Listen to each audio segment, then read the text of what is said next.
Overall जो guide assessment में supporting आपका क्या होता है, पॉसिबिलिटी किस तरीके से आपने धन्यवाद और ज्ञापित ग्रोइंग किया, समाप्त रिलेशनशिप कैसे किया बात को, पॉसिबिलिटी। और आपका आई कांटेक्ट कितना मोटिवेटिंग था, है ना? सेल्फ मोटिवेटेड थे कि नहीं थे आप? तो ये सारी चीज़ें। अब बात आती है ये जो महत्वपूर्ण पॉइंट्स जो मैंने बताए आपको, वो बताए इंटरव्यूअर की तरफ से, ठीक है? इंटरव्यूअर या किस तरीके से एक संस्थान किस तरीके से आपका एनालिसिस कर रहा है, उसके उस पक्ष को मैंने बताया। सिक्के का दूसरा पहलू जो होता है कि आप किस तरीके से आप प्रेज़ेंट करेंगे। ऑब्जर्वेशन पहले मैंने आपको बताया किस तरीके से संस्थान या इंटरव्यूअर या टीम, ये जो भी उनके हैं सिलेक्शन कमिटी किस तरीके से आपको ऑब्जर्व करती है। साइकोलॉजिकल बहुत ज़्यादा कंटेंट होता है इसमें आपका, और आप कोई भी चीज़ किस तरीके से प्रेजेंट कर पा रहे हो, वह बहुत कुछ इस पे डिपेंड करता है। अब बात आती है दूसरे पक्ष की, जो कि आप पर निहित होता है या इंटरव्यूई पर होता है। इंटरव्यूई मतलब होता है जो इंटरव्यू देने वाला आवेदक होता है ना, वह उस पर डिपेंड करता है वो किस तरीके से तैयारी अपनी करके जा सकता है साक्षात्कार में। तो इसमें आपके लिए इंटरव्यूई के लिए बहुत ही ज़्यादा जो सबसे महत्वपूर्ण बात है कि आप जिस जॉब के लिए आपने अ, जिस जॉब के लिए आवेदन किया है, उस जॉब के बारे में, उसके कार्य क्षेत्र के बारे में आपने कितनी रिसर्च की है। आपने अपनी और उस जॉब की पूरी रिसर्च करके जाएँ, है ना? तो उसके पॉइंट उसके महत्वपूर्ण बिंदु क्या-क्या हैं, वो क्या-क्या कार्य करने में हमको उसमें क्या-क्या कार्य हमें करने होंगे और किस तरीके से उसके चैलेंजेस को आप कैसे फेस करेंगे। तो थोड़ी-सी इसकी क्या करना है आपको, रिसर्च और माइंड मेकअप करके जाना है यदि आपके लिए वह जॉब बहुत महत्वपूर्ण है तो। और फिर ये आपका पॉइंट है, जो इंटरव्यूई का पॉइंट होता है, तो वो होता है रिसर्च द जॉब प्रोस्पेक्ट्स, है ना? जो भी जॉब के उस पर्टिकुलर जॉब के लिए जो भी संभावित चैलेंजेस हैं या जो भी संभावित उनके तरीके हो सकते हैं, उस पे आपको पूरे विचार करके जाना है, रैशनल थिंकिंग करके जानी है। फिर व्यवहारात्मक रूप से कौन-कौन सी तैयारियां करनी है या उस समय कैसा व्यवहार करना है। तो बी पोलाइट टू एवरीवन, है ना? हमेशा हर किसी के लिए आपको क्या करना है, पोलाइट टेंडेंसी को कैरी करना है। जब भी आपको कुछ ऐसा जब भी आपको कोई ऐसा चीज़ समझ आती है कि चीज़ें नेगेटिव, है ना, पोलाइट रहें और नेगेटिव वर्ड्स को हमेशा अवॉइड करें।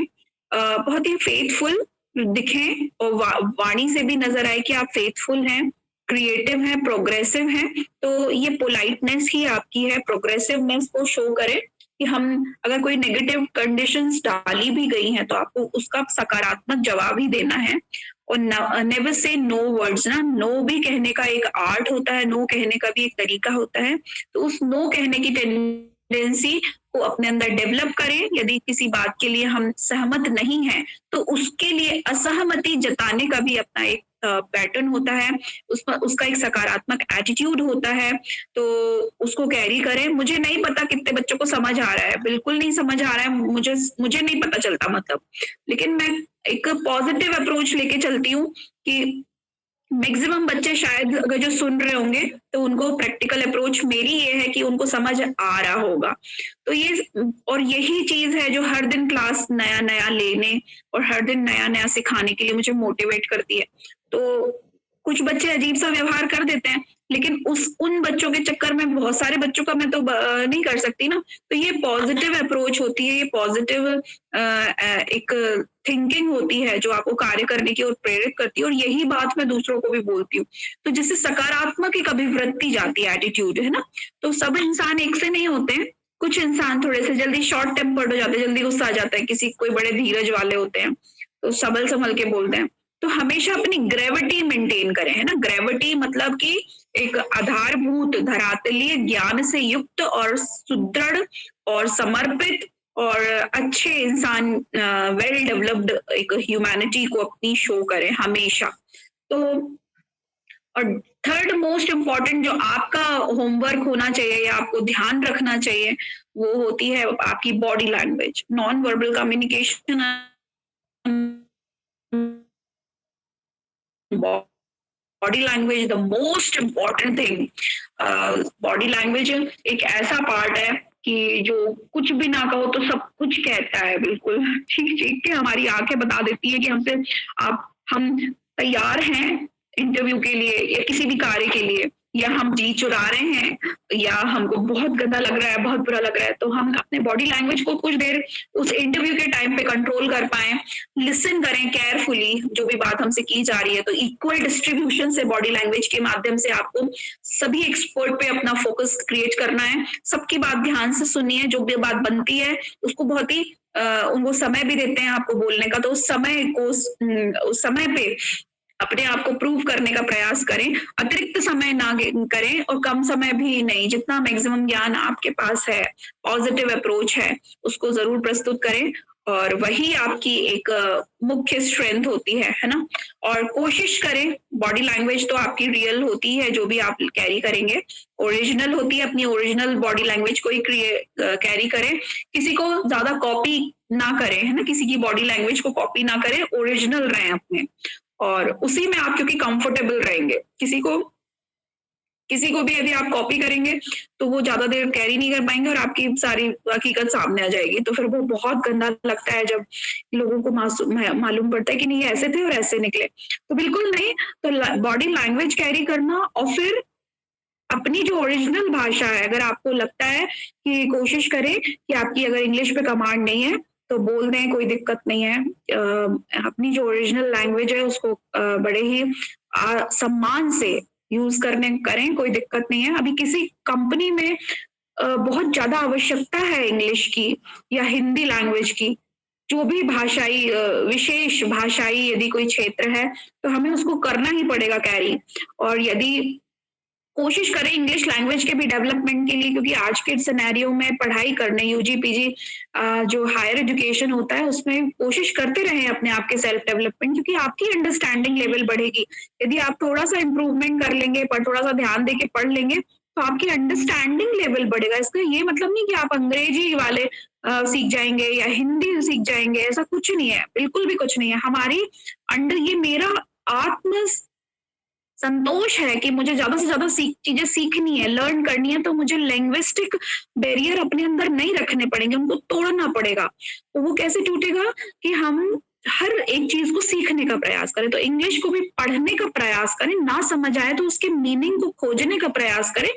हर चीज का मीनिंग आजकल तो गूगल में सब कुछ समझ आता है। हाँ, 100% सही ना माने गूगल को, लेकिन कुछ अपना दिमाग भी लगाएं, और लेकिन प्रयास करें सीखने का ना। बहुत सारे ऐप्स हैं जो हिंदी इंग्लिश ट्रांसलेशन बहुत अच्छे से करते हैं, कई तो मल्टीलिंग्विस्टिक ट्रांसलेशन हो जाते हैं, कई बहुत सारी भाषाओं के ट्रांसलेशन अवेलेबल है गूगल में। तो एग्जैक्ट तो नहीं आएगा, मान लो 100% नहीं आएगा, लेकिन आपसे एटलीस्ट कुछ तो आ जाएगा ना, कुछ समझने लायक तो आ जाएगा, 50% तो समझ जाएगा आपको।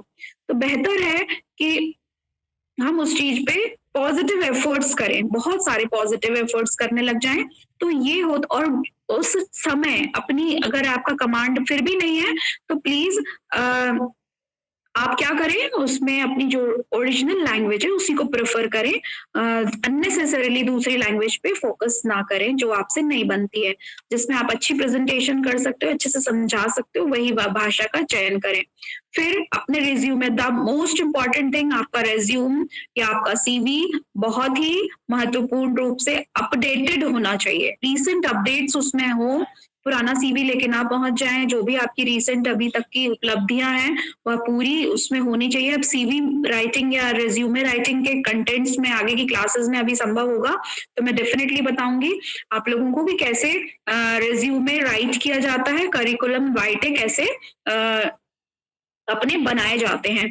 तो वो कैरी करें और बहुत अपडेटेड और बहुत ही अच्छे तरीके से उसको बनाएं अपना सीवी, रिव्यू करते रहें अपने सीवी को, इसका मतलब ये होता है। फिर प्रिपेयर फॉर स्टैंडर्ड क्वेश्चंस है ना, जो कोई भी मान लीजिए कुछ ऐसे टिपिकल क्वेश्चंस आते हैं इंटरव्यू में, जैसे कि कुछ कॉमन क्वेश्चंस होते हैं, उनकी आप पहले से तैयारी कर लें और अपने आप को मिरर इमेज में, है ना, मिरर के सामने प्रैक्टिसाइज करते रहें, प्रैक्टिस बार-बार करें और उसके बाद अपने आप को इवैल्यूएट, सेल्फ इवैल्यूएशन से कि क्या मैं बोलते टाइम बहुत कॉन्फिडेंट लग रहा हूँ या शायनेस हावी हो रही है, तो इस पे अपने ऊपर थोड़ा-सा कार्य करें, उस पे अपनी थोड़ी सी इम्प्रूवमेंट करते रहें, ठीक है?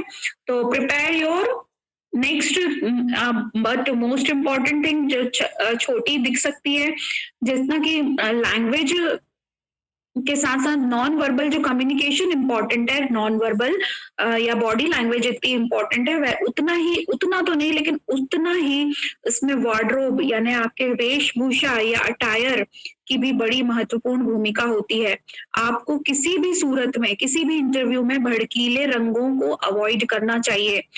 Please be wear only formal clothes, है ना, हमेशा औपचारिक जो फॉर्मल कपड़े पहने जाते हैं, ऑफिशियल वेयर जो पहने जाते हैं उन्हीं को प्रेफर करें। लाइट कलर्स, विमेन्स के लिए लाइट कलर इम्पोर्टेंट है, तो बिल्कुल ब्राइट कलर्स अवॉइड करें, भड़कीले कलर ना पहन के जाएं, light colour, cream, lemon colour या और भी डिसेंट कलर्स ही प्रेफर करें, व्हाइट, क्रीम, लेमन या स्काई ब्लू या और भी जो लाइट कलर्स होते हैं वो सब पहन सकते हैं आप।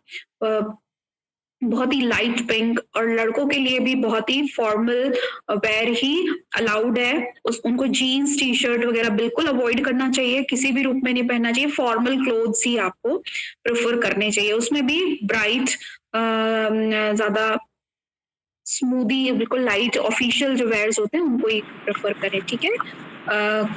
मैम इंटरव्यू में मेकअप करना चाहिए कि नहीं? देखिए, मेकअप बिल्कुल डिफरेंट टास्क है। मेकअप एक विमेन ओरिएंटेशन का एक महत्वपूर्ण है, ये आपकी पर्सनालिटी कैरी करती है बस, है ना? आपको यदि स्मूथ फील होता है, लाइट मेकअप भी बिल्कुल लाइट होना चाहिए, बहुत ही लाइट शेड का लिपस्टिक और बहुत ही लाइट आप मेकअप कर सकते हो।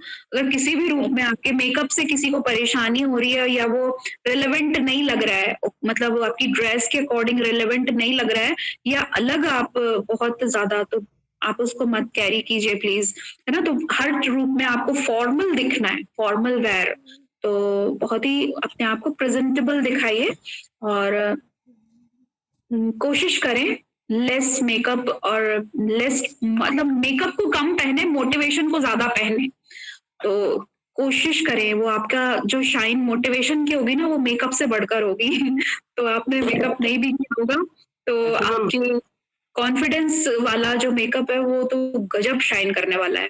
Okay, yes ma'am. फिर और भी बहुत सारी चीजें और कंटेंट हो सकते हैं, बट इम्पॉर्टेंट है कि आप आपके सामने जो पैनल है उनका बहुत ज्यादा आप ध्यान रखें, आई कांटेक्ट मेंटेन करें, और किसी भी रूप में यदि वो आपको फिर जब सम अप करने की बात आती है या क्लोज करने की बात आती है, तो don't forget thank you words, है ना? जो भी आपका जो आपका टेक्निक है थैंक्स कहने की, आपका अपना बॉडी लैंग्वेज के अकॉर्डिंग जरूर थैंक्स कहें और ये बोले कि आपने अभी अवसर दिया, thanks for this all this, है ना? मतलब जो भी आप इसका प्रॉपर उसका एक वर्ड सिलेक्ट करें और 2-3 वर्ड्स तैयार कर लें और सिचुएशन के अकॉर्डिंग, जिस भी सिचुएशन पे आके सम अप हो रहा है या बाइंड अप हो रहा है या खत्म हो रही है बात, तो वहां पे आपको क्या करना है, थैंक्स गिविंग करनी है ना, और बहुत ही पोलाइट बिहेव में और आपके एटिकेट्स और मैनर्स के फॉर्मेट में अपनी बॉडी लैंग्वेज के हिसाब से। तो समझ आया आप सभी को आज इंटरव्यू स्किल्स? जी महोदया। ठीक है, तो और किसी का कोई सवाल तो नहीं है इससे related? No ma'am. No ma'am. हाँ ठीक है, तो सब होपफुली सबको सब समझ आ गया। मैम टाइप्स ऑफ इंटरव्यू रह गया और टाइप्स ऑफ इंटरव्यूज, वही जो डायरेक्ट टाइप्स, तो एज सच कुछ आपके सिलेबस में, हाँ तो डायरेक्ट इनडायरेक्ट उसमें लिख सकते हो, ये टाइप्स नहीं है, ये टेक्निक्स है एक्चुअली, तो टेक्निक में इसको बेसिकली इस फॉर्मेट में लिया जाता है कि टेक्निक्स में ये देखा जाता है कि किस तरीके से आपका इंटरव्यू कंडक्ट होता है। 2 तरीके से ही कंडक्ट होता है आपका इंटरव्यू, जिसमें कि डायरेक्ट में ये होता है कि डायरेक्ट क्वेश्चन आंसरिंग जो समझ आ रही है आपको, और इनडायरेक्ट इंटरव्यू में ज़्यादातर आपके जो 1 सेकंड रुक जाना भाई, फ़ोन आ रही है। समझ रहे हैं? तो डायरेक्ट इनडायरेक्ट को ही डिस्क्राइब इसमें करना है। तो अगर जो डायरेक्ट क्वेश्चन आंसर के रूप में लिया जा रहा है, या फिर आपको सिचुएशनल कॉन्सेप्ट में आपको क्रिएट करके बात से निचोड़ एब्स्ट्रैक्ट वैल्यू में ले जाया जाता है, और जहां से किसी एक सार संक्षेप आपसे लिया जाता है, या फिर आपके जो एटीट्यूड, एटिकेट्स और साइकोलॉजिकल असेसमेंट के फॉर्मेट में लिया जाता है, वो इनडायरेक्ट लिया जाता है। ठीक है,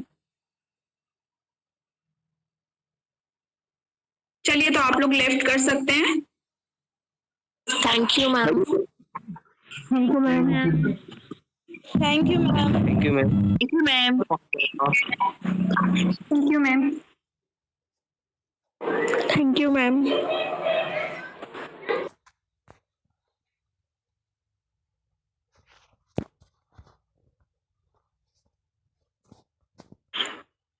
मैम क्वेश्चन पेपर प्रोवाइड करवा देंगी स्किल डेवलपमेंट का ओल्ड?